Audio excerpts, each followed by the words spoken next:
बच्चों यहाँ देखो बहुत आराम से समझेंगे। जिसके बटे में कुछ नहीं होता उसके बटे में हम लिखेंगे 1, जिसके बटे में कुछ नहीं होता हम लिखेंगे यहाँ से 1। ठीक है, तो प्यारे बच्चों हमें यहाँ से 1, 1 और 8 का एलसीएम लेना है, यानी ऐसी संख्या जो तीनों को काट दे। तो आपको एलसीएम लेना है प्यारे बच्चों, तो यहाँ से आपका एलसीएम हो जाएगा 8। अच्छा, अभी भी कुछ बच्चों को ये समझ नहीं आती कि एलसीएम होता क्या है। तो प्यारे बच्चों जो हमारी बटे में संख्या है उनका एलसीएम लेने का मतलब है जो आपका कट जाए। तो यहाँ से आप देखेंगे इधर थोड़ा सा रफ कार्य पे आप देखेंगे 1 और 1 आपको ये 8 के हमारा लगातार नीचे 1 1 आ जाना चाहिए, ऐसा हमें इसको डिवाइड करना है। तो आपका देखेंगे आप अगर यहाँ से 2 से आप काटते हैं तो 1 ऐसे ही 1 ऐसे ही 2 चौक 8, और फिर उसके बाद हम 2 से काटते हैं यहाँ से तो यह आ गया 1 1 और 2 दूनी 4, और फिर हम प्यारे बच्चे काटते हैं 2 1 2 और 1। जब तक हमारा नीचे एक नहीं आता हम लगातार काटते रहते हैं। तो 2 दूनी 4 4 दूनी 8, तो यहाँ से हमारा एलसीएम प्राप्त हो गया 8। जिसमें क्या होता है प्यारे बच्चों, एलसीएम जो होता है वो दी गई संख्या को पूर्णतः व्यक्त करता है, और छोटी से छोटी संख्या, ये 8 सबसे छोटी संख्या है, ऐसी छोटी संख्या है जो इन तीनों को काट सकती है। 8 से छोटी संख्या कोई ऐसी नहीं हो सकती जो इन तीनों को काट दे। अब प्यारे बच्चों हमारा एलसीएम आ गया 8। अब दिक्कत ये आती है, कई बार तुमने सुना होगा आड़ तिरछी गुणा करो इस तरीके से, तो कई बच्चों को ये समझ नहीं आता कि करना क्या है, और कई बार दिक्कत हो जाती है। तो प्यारे बच्चों यहाँ से देखेंगे एक बार भी गलत नहीं होगा, बस फंडा बहुत आसान है, समझना ये है कि जिस संख्या से आप काट रहे हैं बस उससे देखना है कितनी बार कट रहा है, उससे अंक गुणा करनी है। तो प्यारे बच्चों हम यहाँ से देखेंगे 1 से अगर 8 को काटते हैं तो आपको 8 बार में कटेगा, तो बस 8 की गुणा करनी है। तो यहाँ हो गया 8 दूनी 16x², और ऐसे ही फिर 1 से काटेंगे 8 को तो प्यारे बच्चों फिर 8 बार करेगा, तो 8 की गुणा आपने करनी है, तो यहाँ जाएगा -8x और प्लस। अब आपका 8 से 8 कटेगा एक बार, तो 1 की गुणा करनी है आपकी 8 × 8 = 0। ये आपके पास समीकरण बनी। और इसके बाद प्यारे बच्चों अगर यहाँ पे ये देखो 8 आपके पास है भाग में, दर्जा गुणा में, तो ये हो जाएगा आपके पास 16x² -8x + 1 = 0 × 8। तो प्यारे बच्चों यहाँ से देखेंगे 16x² -8x + 1 बराबर, अगर किसी संख्या के हम 0 से गुणा करते हैं तो 0 आता है, और आप भाग करते हैं तो 0, तो यहाँ से होगी प्यारे बच्चों 0, यानी कि अब तुम्हारे पास द्विघात समीकरण बनकर होगी तैयार 16x² -8x + 1। तो जैसे मैंने प्यारे बच्चों तुम्हें बताया था पहले, फिर बता रहा हूँ कि कोई भी संख्या अगर x से पहले होती है तो उसकी गुणा हम करते हैं प्यारे बच्चे लास्ट वाले से। तो लास्ट वाले अंक से अगर हम गुणा करते हैं तो अब यहाँ से देखेंगे आपका 16 का 16। अब प्यारे बच्चों 16 के हमें x से फैक्टर करने हैं कि गुणा करें तो हम 16 आवे, और आपके पास -8 आना चाहिए। तो 8 कैसे आएगा प्यारे बच्चों, देखो हम यहाँ से 16 का फैक्टर कर लेते हैं।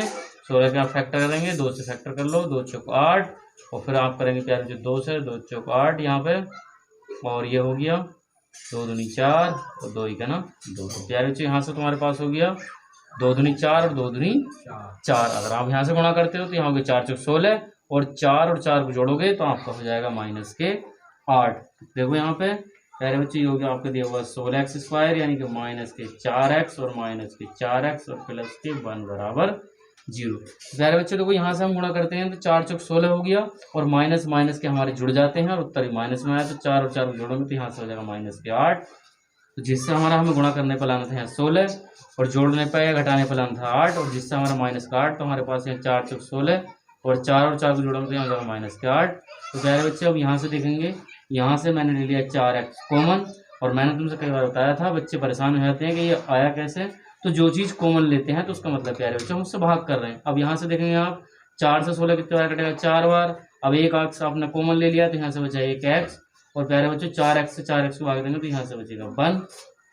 अब ऐसे ही आपके पास ये बचा है, आपको सेम जोड़ा इधर लाना होता है। तो प्यारे बच्चों मैंने यहाँ से ले लिया -1 कॉमन, तो यहाँ से आ गया आपके पास 4x - 1, जिससे कि प्यारे बच्चों हम ये देखेंगे आपके पास दोनों मान समान हैं। तो यहाँ से हमें एक मान लेना होता है, यहाँ से हमने एक मान ले लिया 4x - 1, और आप देखेंगे दूसरा जोड़ा भी आपका बिल्कुल समान ऐसे आ रहा है, तो इसे भी ले लेंगे 4x - 1। अब क्या होता है प्यारे बच्चों, हमें इसे हल करना है, तो हम यहाँ देखेंगे हल करना है 4x - 1 बराबर दिया हुआ है 0, तो 4x बराबर हो गया 1, इधर माइनस का प्लस का, तो x बराबर हो गया 1/4। अब ऐसे ही हल करेंगे प्यारे बच्चों, तो यहाँ से हो गया x - 4 बराबर 0, तो 4x बराबर हो गया 1 और x बराबर हो गया 1/4। तो जिससे यहाँ से मान प्राप्त हुए आपको 1/4 और 1/4, ये आपको मान यहाँ से प्राप्त हुए हैं। और प्यारे बच्चों हम चलते हैं अगले नेक्स्ट सवाल की तरफ। सवाल नंबर आपका जो आ गया नेक्स्ट में करते हैं दूसरे सवाल की बात। चलो देखो प्यारे बच्चों, अगले चलेंगे आप। सवाल नंबर आपका 5, पहले का भाग 5 नंबर। अब ये दिया है आपको, पहले दिया है आपका 100x² माइनस के 20x प्लस 1 बराबर 0। प्यारे बच्चों, द्विघात समीकरण मैं तुमको कई बार बता चुका हूँ, एक बार फिर बताने वाला हूँ। बहुत आराम से देखेंगे कि अगर कोई भी संख्या आपकी x से पहले है तो उसकी गुणा करते हैं आपके लास्ट वाले पद से। अब प्यारे बच्चों, लास्ट वाले पद से हम गुणा करेंगे तो 100 ही करना 100। अब गुणा ऐसे तुम्हें फैक्टर करने हैं, गुणा करें तो 100 आवे और आपके जोड़ने या घटाने पर आना चाहिए 20। तो अब ऐसे फैक्टर क्या होंगे प्यारे बच्चों, हम पहले यहाँ करके देख सकते हैं। आप फैक्टर यहाँ से करिए। पहले सबसे छोटी संख्या 2 से आप काटेंगे आप 50, फिर 2 से काटेंगे तो ये होगी प्यारे बच्चों 25, और 5 पंजे 25 और 5 ही का ना 5, जिससे आपके गुणनखंड आ गए प्यारे बच्चों 2 पंजे 10 और 2 पंजे 10। 10 और 10 की गुणा करेंगे तो यहाँ से प्राप्त होगा हमें 100, और 10 और 10 को जोड़ेंगे तो हो जाएगा हमारे पास 20। तो देख चलते हैं प्यारे बच्चों, देखो आ गए आप 100x² तो माइनस का 10x और माइनस का 10x प्लस 1 बराबर 0। जैसे कि अभी हमने यहाँ पर गुणा की थी तो यहाँ गया था हमारा 100, 100 का 100। अब हम देखो 10 और 10 की गुणा करेंगे तो प्यारे बच्चा होगा 100, और 10 और 10 को जोड़ोगे तो माइनस माइनस के जुड़ जाते हैं, उत्तर आपका माइनस में, तो यहाँ के माइनस के 20। अब यहाँ से देखेंगे प्यारे बच्चों, मैंने यहाँ से ले लिया आपका 10x कॉमन, तो यहाँ से बच गया 10x, और जो चीज़ कॉमन है उससे भाग कर रहे हैं तो यहाँ से बचा 10 से कटा आपका 10 बार, यहाँ से बच गया x, और 10x से कटा 1 बार, तो यहाँ से हो गया 1, और यहाँ से बचेगा 1, तो यहाँ से हो गया आपका 10x माइनस के 1। अब ये दोनों जोड़े एक से हैं प्यारे बच्चों, तो ये यहाँ से आ गया 10x माइनस 1, और एक जोड़ा आपके पास ये वाला भी ऐसे आ गया 10x माइनस 1। इसे हल करेंगे 10x माइनस 1 बराबर 0, तो 10x बराबर 1 और x बराबर 1/10। ऐसे प्यारे बच्चों इसे देखेंगे हम। यहाँ से हो गया 10x माइनस 1 बराबर 0, तो 10x बराबर 1 और x बराबर 1/10। तो प्यारे बच्चे यहाँ से मान प्राप्त हो गए तुम्हारे पास 1/10 और 1/10, यहाँ से प्राप्त हो गया। ठीक है, अब चलते हैं